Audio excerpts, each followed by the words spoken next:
إن تنصروا الله ينصركم ويثبت أقدامكم.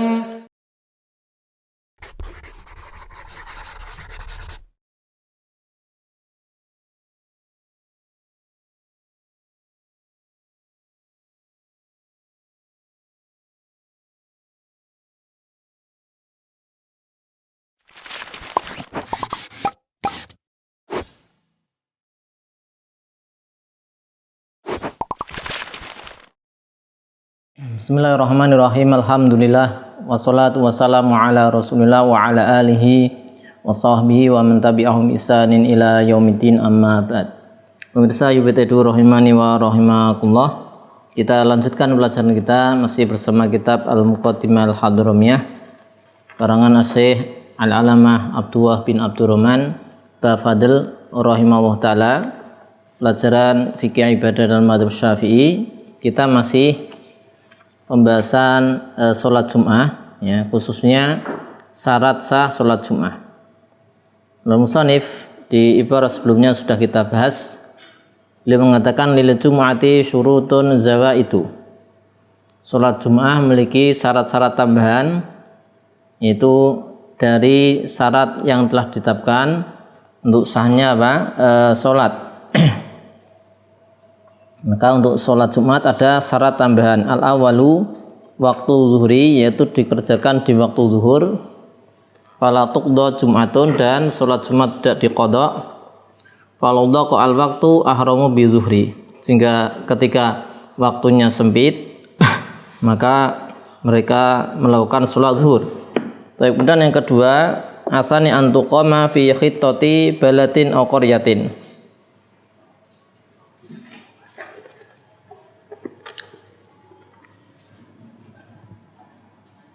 Syarat pertama telah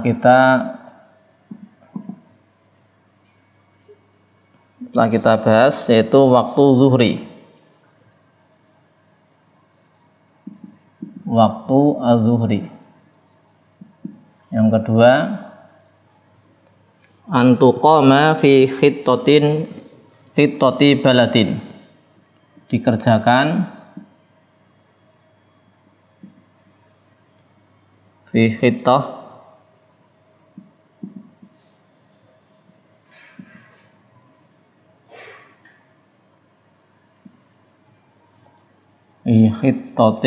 khittatil balad atau qaryah.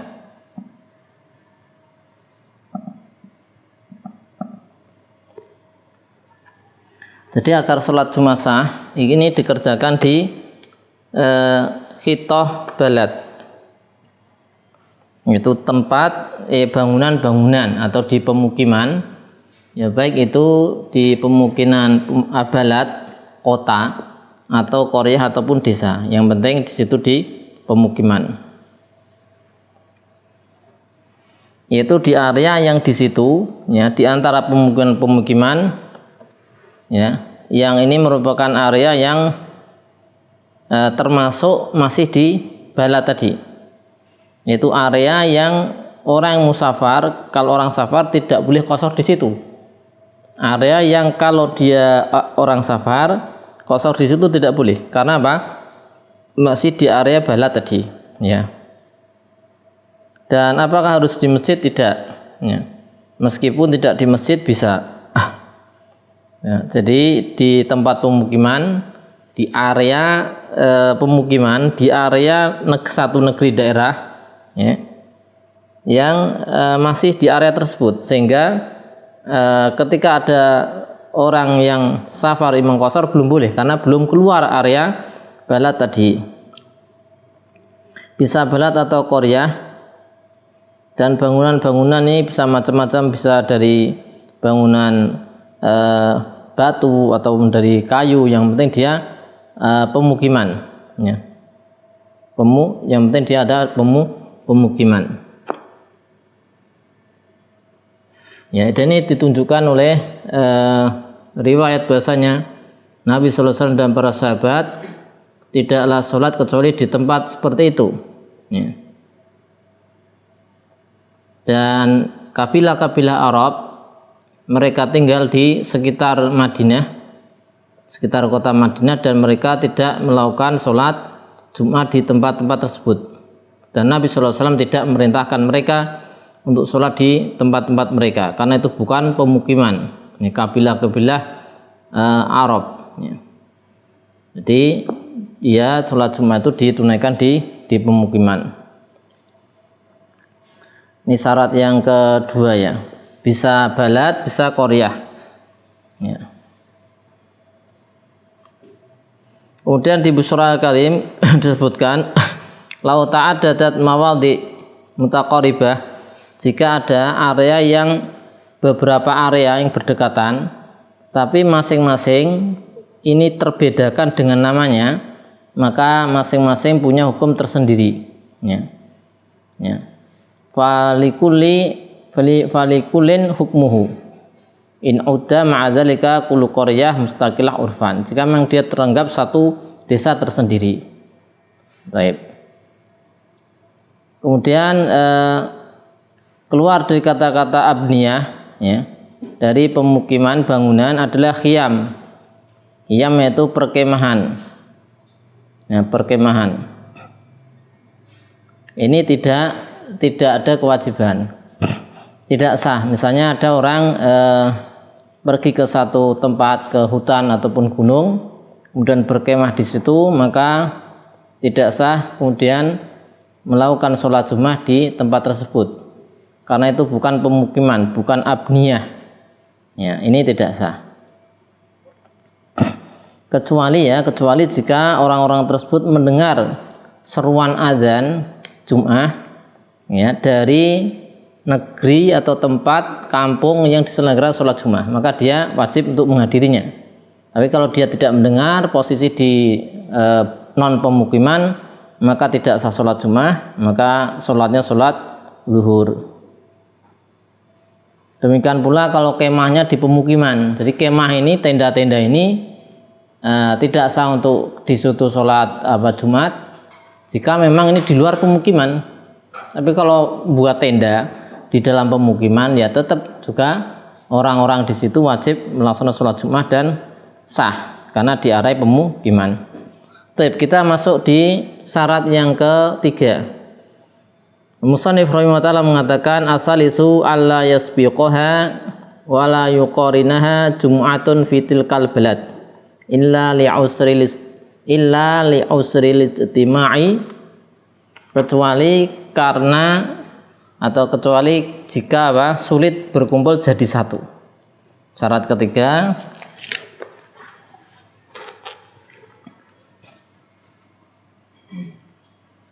syarat sah ya, alla yasbiqaha, tidak didahului, la yasbiqaha,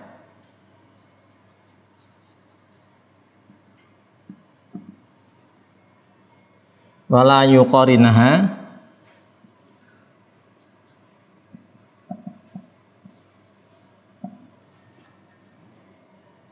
jum'atun fitil kalbalad.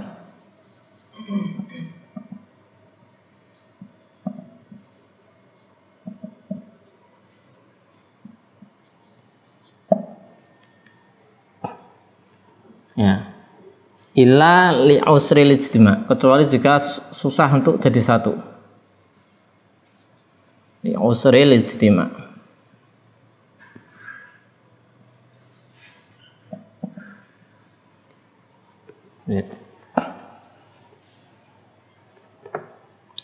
Jadi sholat Jumat ini dalam satu negeri ya, dalam satu kampung, satu desa, ini tidak boleh berbilang. Lihat di sini, tidak boleh didahului oleh Jumat yang lain. Jadi kalau sudah ada yang mendirikan sholat Jumat di satu desa, maka nggak boleh kemudian dia mendirikan sholat Jumat yang lain. Jadi harus jadi satu. Tidak boleh didahului. Kalau didahului, ya, ini nanti yang kedua yang tidak sah. Yang pertama yang sah. Tidak boleh pula la yuqarinaha. Tidak boleh pula ada yang membarengi, berbarengan, sholatnya berbarengan di negeri, satu negeri. ya, satu kampung, desa, kecuali jika apa? Sulit untuk menjadikan satu. Misalnya tempatnya sempit.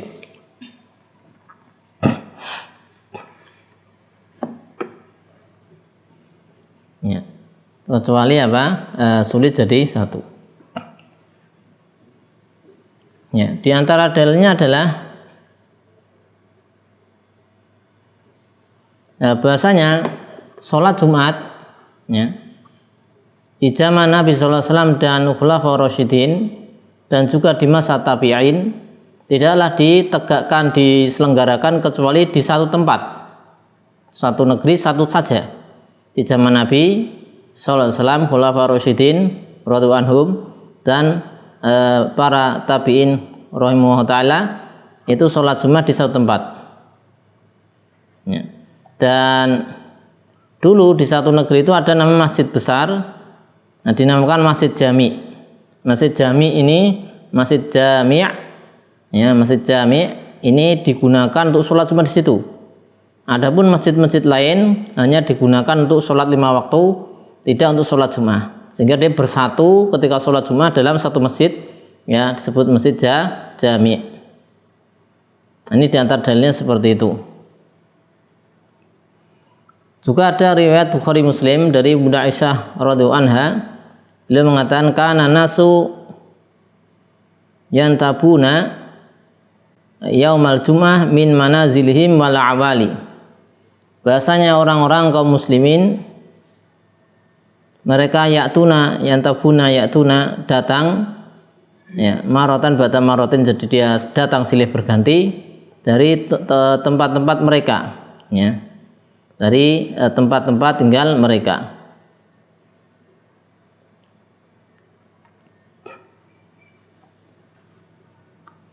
Jadi ini di dalam apa? Satu masjidnya, datang ke Masjid Jami tadi.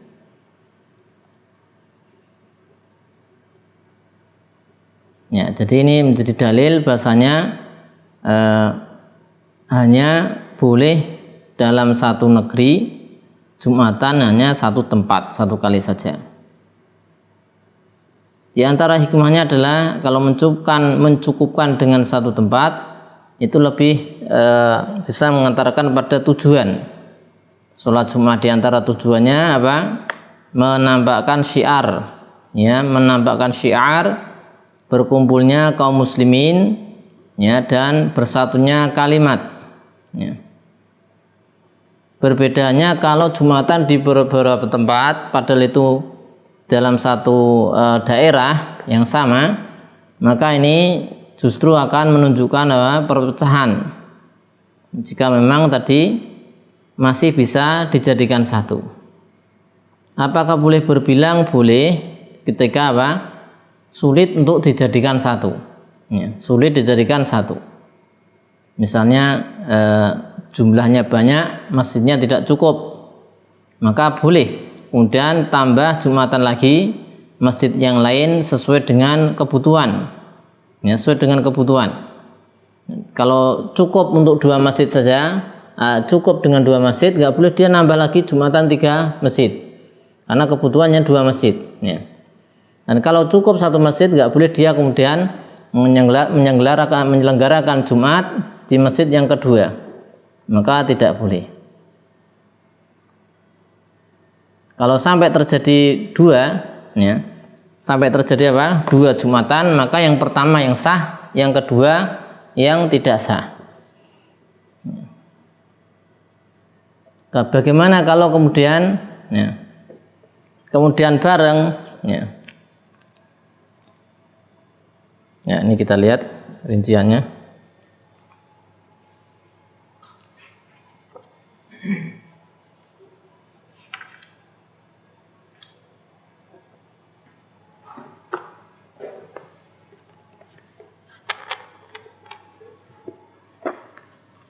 Ya, in sabaqat wahidah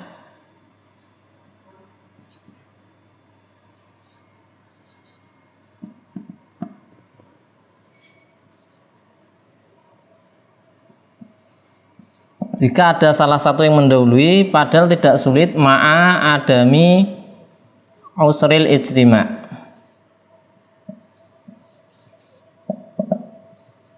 Maka hukumnya fahiya sahihah. Maka yang pertama sah, yang kedua batal. Wa ma ba'daha batil. Ya. Kalau kemudian bareng bagaimana? Idza taqaranata.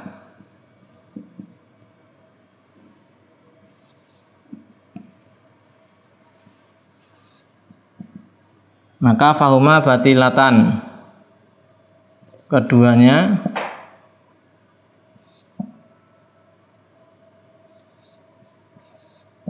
dua-duanya batal. Dua-duanya batal. Kalau apa? Bareng. Nah kemudian ini bareng, siapa yang duluan, siapa yang belakangan, apakah bareng? Dari mana taunya? Dari huruf ra. Dari apa? Huruf ra, yaitu apa?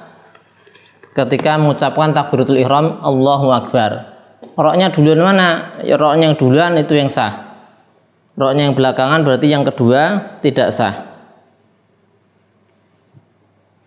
Kemudian di surah Al-Karim disebutkan, jika sudah yakin ternyata bareng Jumatannya, ada dua bareng, atau ragu-ragu, atau tidak diketahui mana apakah ini ada yang mendahului ataukah bareng, maka diulang sholat Jumatnya.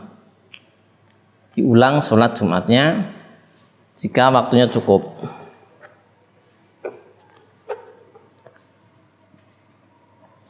In alimat atau ulimat al-muqaranah, jika diketahui ini berbarengan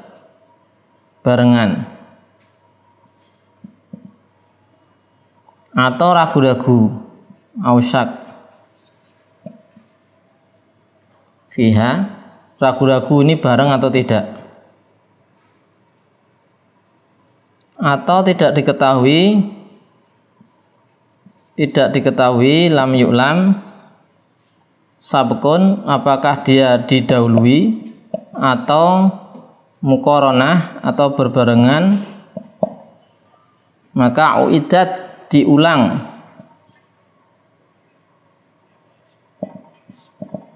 al-jum'ah jika waktunya masih longgar. Ini tasa'a al-waktu.